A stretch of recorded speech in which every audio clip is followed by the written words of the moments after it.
అభిషేకంలోనే ఉంది సమస్తము. ఏలియా జీవితంలో కూడా యెజెబెలు సవాలు చేస్తున్నప్పుడు యెజెబెల్ని తిరిగి అన్న మాట, కుక్కలు నాకే రక్తాన్ని, మేడ మీద నుంచి పడిపోయింది, చచ్చిపోయింది.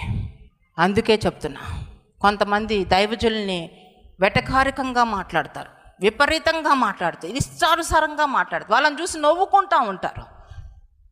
కానీ వాళ్ళకి అసలు ఏమీ జరగదు. కానీ నీ జీవితం నవ్వుల పాలైపోద్ది. నువ్వు వాళ్ళని చూసి నవ్వుకున్నావు అనుకో వెటకారకంగా, నీ జీవితం నవ్వుల పాలైపోతుంది. కనుక నువ్వు వాళ్ళని ఏమంటావో అది నీకే జరుగుతుంది. అది నువ్వు వాళ్ళని ఎలా చూస్తావో అది నీకే జరుగుతుంది. కనుక దాని విషయంలో మీరు గుర్తించాలా. ఈరోజు చాలామంది శరీర తత్వాలతో, యెజెబెలు అంటేనే శరీరతత్వం అని అర్థం. శరీరానుసారమైన జీవితము యెజెబెలు జీవితము, లోకానుసారమైన జీవితము యెజెబెలు జీవితము. యెజెబెలు ఆత్మతో పోల్చబడింది. కనుక శరీర తత్వాలతో నిండుకుపోయిన వాళ్ళు సినిమాలు, ఎంటర్టైన్మెంట్ ప్రోగ్రామ్స్, సీరియల్స్ ఇవన్నీ చూస్తారు కదా. అవన్నీ చూసి వీళ్ళను కూడా అట్లానే వెటకారికంగా నవ్వుకోవడం. వాళ్ళకి ఏమీ కాదు. నీ జీవితము నవ్వుల పాలవుతుంది. నీ జీవితమే ఇరకాటంలో పడుతుంది. నీ జీవితమే పతనం అయిపోతుంది. కనుక ఎట్టి పరిస్థితుల్లో ఆ శరీరానుసారమైన మనస్సును విడిచిపెట్టండి, ఆ దురాత్మను విడిచిపెట్టండి, యెజెబెలు ఆత్మను విడిచిపెట్టండి.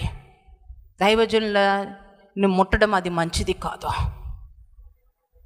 చాలామంది అంటారు దైవజనులే అండి, కానీ కొంచెం విపరీతంగా మాట్లాడుతున్నారు కదా, కొన్ని విషయాల్లో కొంచెం డిఫరెన్స్ మేము చూస్తున్నాం కదా, మొదట ఉన్న వ్యక్తికి తర్వాత ఉన్న వ్యక్తికి కొంచెం మేము ఇబ్బందికరమైన పరిస్థితిని చూస్తున్నాం కదా.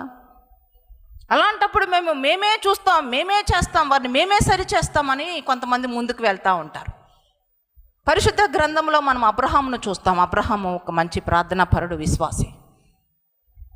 తను ఐగుప్తులోనికి వెళ్ళినప్పుడు రాజు తన భార్యను తీసుకొని వెళ్తాడు, శారాని. ఆ రాజు ఇంట ఉన్నటువంటి స్త్రీల గర్భాలన్నీ మూసివేయబడ్డాయి. ఆ రాజుకి అర్థం కావడాల ఏం జరిగిపోయింది. ఆ తర్వాత దేవుడు చెప్పాడు, నీ దగ్గర ఉన్న శారాన్ని పంపించేసి. అప్పుడు రాజు ఏమంటాడంటే, అయ్యా నువ్వేదో విశ్వాసి అని అంటున్నావు, అబ్రహాము అనేక మంది జనులకు తండ్రి, కానీ అబద్ధం చెప్పొచ్చా? చూడండి, నిజంగానే అబ్రహాం అక్కడ అబద్ధం చెప్పున్నాడు. తన భార్యని సహోదరి అని చెప్పబట్టే ఆ రాజు ఇంటికి తీసుకొని వెళ్ళాడు, లేకపోతే తీసుకెళ్ళేవాడు కాదు. మరి నేను తీసుకొని వచ్చింది తప్పు కాదు కదా, సహోదరి అని చెప్పబట్టి తీసుకొని వచ్చా. అయితే అన్నాడు దేవుడు, నువ్వు ముందు శారాన్ని పంపించు, అతని సంగతి ఏదో నేను చూసుకుంటా, అతన్ని ఏదో నేను చూసుకొని నేను సెట్ చేసుకుంటా, అతను నా కుమారుడు నేను సెట్ చేసుకుంటా, నా కుమార్తె నేను సెట్ చేసుకుంటా. నీతిమంతులు 7 మార్లు పడినా మరలా తిరిగి లేపుతా, కానీ మీరు మాత్రం వాళ్ళు ముట్టడానికి వీలేదు.